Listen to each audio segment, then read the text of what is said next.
আসসালামু আলাইকুম রহমতুল্লাহ। চাকরির প্রত্যাশী সকল ভাই ও বোনেরা আপনারা কেমন আছেন? আশা করি ভালো আছেন। নবম শিক্ষক নিবন্ধনের ক্যান্ডিডেটরা আপনারা মোটামুটি এখন অনেকেই আপনার পড়াশোনা শুরু করে দিয়েছেন। অনেক ফুল স্পিডে অনেকে আছেন। তো সাবজেক্টিভ প্রিপারেশনটা ভালো করে নিবেন আশা করি। আর হচ্ছে আপনারা অবগত আছেন যে অতি শীঘ্রই যে আমাদের নিবন্ধনের সার্কুলারটা বের হয়ে যাবে। এটা দিয়ে খুব তড়িঘড়ি হইতেছে। যে ইসলামের ইতিহাস ও সংস্কৃতি বিভাগের সিট মানে এত বেশি নাই, খুব কমই আছে। এইজন্য প্রিপারেশনটা খুব ভালো হইতে হবে। আমাকে অনেকে জিজ্ঞাসা করতেছেন যে কমেন্টস বক্সে যে আমরা কি বই কিনতে পারি? তো মার্কেটে এখনো প্রায় appropriate এরকম কোনো ভালো বই বের হয় নাই। কারণ এটাই ১ম তো সাবজেক্টিভ ব্যাপারগুলা।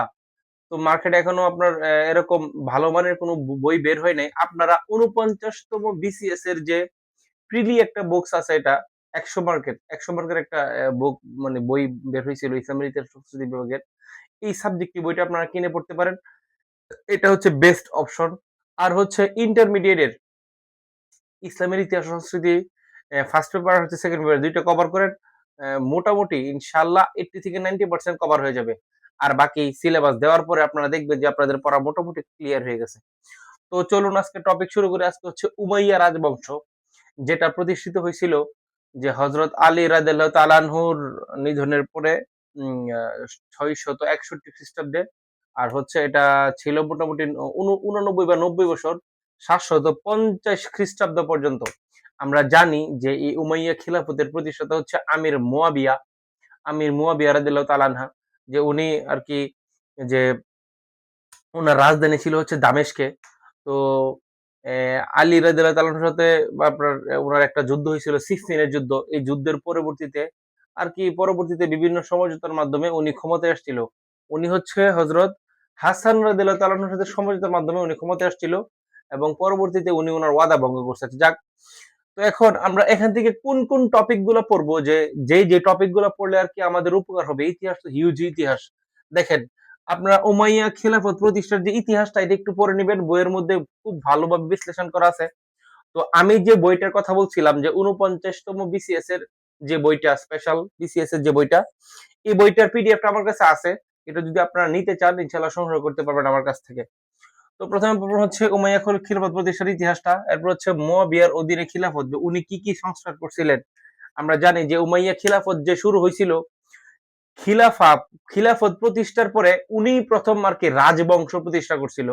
যে রাজার ছেলে রাজা বা উনার ছেলে এরকম ভাবে রাজবংশের যে প্রতিষ্ঠা করছিল এই মুয়াবিয়া রাদিয়াল্লাহু তাআলা আনহা। এবং হচ্ছে উনি বিভিন্ন সংস্কার করছিল যে সংস্কারগুলো আরকি অনেকের কাছে ইতিবাচক আর হচ্ছে নেতিবাচক। যেমন বাইতুল মাল আরকি ব্যক্তিগত কাজে ব্যবহার, আর হচ্ছে স্থায়ী সম্পত্তির আরকি যে রাষ্ট্রীয় মালিকানা থেকে স্থায়ী মালিকানাতে সম্পত্তির যে প্রক্রিয়া এটা। আরো হচ্ছে নৌবাহিনীর যে ব্যাপারটা, এই কনসেপ্টটা শুরু হয়েছিল হযরত উসমান রাদিয়াল্লাহু তাআলার আমলে। তো উনি এটাকে আরকি খুব ভালো একটা পর্যায়ে নিয়ে গেছিল। এরকম আরো কিছু ভালো আর হচ্ছে কিছু খারাপ এই সব মিলাই আরকি উনি কিছু সংস্কার করছিলেন। এই সংস্কারগুলো আপনারা দেখবেন। এখান থেকে কোয়েশ্চেন আসবে। এরপর হচ্ছে আব্দুল মালিক এবং তার সংস্কার ও আরবীকরণ। যে আমরা জানি যে মুয়াবিয়ার মুয়াবিয়া না উমাইয়া আরকি উমাইয়া শাসন আমলের মধ্যে সবথেকে শ্রেষ্ঠ শাসক বলা হইতো আব্দুল মালিককে। কারণ উনার আমলে প্রচুর পরিমাণে সংস্কার কাজ হয়েছিল। এবং উনি আরকি আরবি ভাষা এবং আরবি ভাষাকে একটা পর্যায়ে নিয়ে যাওয়া, আরবি ভাষাকে আপনার এই যে রাষ্ট্রীয়ভাবে প্রতিষ্ঠিত করা বা হচ্ছে আমরা জানি নোক্তার প্রবর্তন, এই সবগুলোর কাজ করছিল আরকি উনি, আব্দুল মালিক।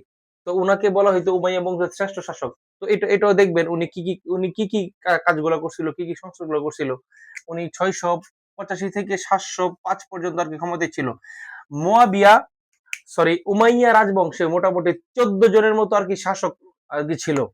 এই ১৪ জন শাসকের আরকি ওরা কত সালে ক্ষমতায় আসছিল, কত সালে ক্ষমতাচ্যুত হইছে, কত সালে ক্ষমতায় আসছিল, কত সালে ক্ষমতাচ্যুত হইছে, এইগুলা আপনারা একটু মনে রাখবেন।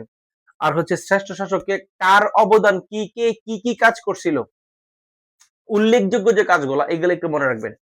এরপরে হচ্ছে আল ওয়ালিদের খিলাফত। আমরা জানি যে আল ওয়ালিদ উনি ছিল খুব মানে বুজুর্গ একটা ব্যক্তি। তো উনার রাজ্য বিস্তার এইগুলো দেখবেন উনি কোথায় রাজ্য বিস্তার করছিল, এশিয়া, ইউরোপ কান্ট্রিতে, এরকম বিভিন্ন যে মহাদেশগুলাতে আরকি যে রাজ্য বিস্তার করছিল, স্পেনে। তো এটা দেখবেন। এরপর হচ্ছে হাজ্জাজ বিন ইউসুফ, উনার সেবা। হাজ্জাজ বিন ইউসুফ উনি ছিল সেনাপতি, প্রধান সেনাপতি। উনি মুয়াবিয়ার আমলেও ছিল, আব্দুল মালিকার আমলে ছিল, খলিফা আল ওয়ালিদের আমলেও ছিল। উনি হচ্ছে এই উমাইয়া খেলাফত প্রতিষ্ঠার অন্যতম একজন আর কি হাতিয়ার বলতে পারেন, যে এই হাজ্জাজ বিন ইউসুফ। উনার অনেক অবদান আছে উমাইয়া খেলাফত প্রতিষ্ঠার পিছনে। এটাও দেখবেন উনার কি কি অবদান এবং কি কি করছিল উনি। উনি কি কি বিজয় করছিল, সিন্ধু বিজয় আর বিভিন্ন ধরনের দেশ মহাদেশ উনি বিজয় করছিল আর কি, উনার নেতৃত্ব হয়েছিল। এরপরে পরবর্তী উমাইয়া খলিফাগণ, পরবর্তী যে 14 জন খলিফা আছে, এই কিছুক্ষণ আগে বললাম প্রত্যেকের আইডেন্টিটি, প্রত্যেকের কত সালে ক্ষমতায় আসছিল, জন্ম মৃত্যু এবং এদের উল্লেখযোগ্য কাজে গেলে আপনারা দেখবেন। এরপর হচ্ছে পতনের কারণ সমূহ, কেন কি কারণে। আমরা জানি যে 750 খ্রিস্টাব্দে আব্বাসীয় খলিফাদের আর কি কাছে যে ওরা আত্মসমর্পণ করে বা ওদের ক্ষমতা হস্তান্তর হয় কোন যুদ্ধের মাধ্যমে? জাবেরের যুদ্ধের মাধ্যমে যে আব্বাসীয় খলিফার কাছে উনি ওনার ক্ষমতা হস্তান্তর করে বা ওনার পতন হয়। তো এইভাবে এই টপিক ধরে ধরে আপনারা পড়লে আশা করি ইনশাল্লাহ তাড়াতাড়ি এই সিলেবাসটা শেষ করতে পারবেন।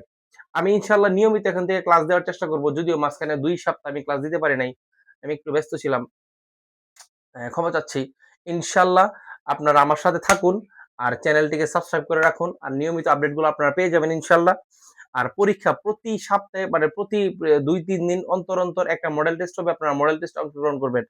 আর হচ্ছে যাদের আর কি বইটি লাগবে, আমার কাছে বইয়ের পিডিএফটি আছে, আপনারা আমার কাছ থেকে পিডিএফটি সংগ্রহ করতে পারবেন। যাদের লাগে ইনশাল্লাহ আমি আপনাদেরকে দিতে পারবো, নামমাত্র একটা মূল্য নিব আর কি। তো এই আমার হোয়াটসঅ্যাপ নাম্বারটা আমি দিয়ে দিচ্ছি, ডেসক্রিপশন বক্সে আমার নাম্বারটা থাকবে, এখান থেকে আপনারা সংগ্রহ করতে পারবেন। 01625986189। জি, ভালো থাকুন, সুস্থ থাকুন, ভালো প্রিপারেশন নিন। আসসালামু আলাইকুম।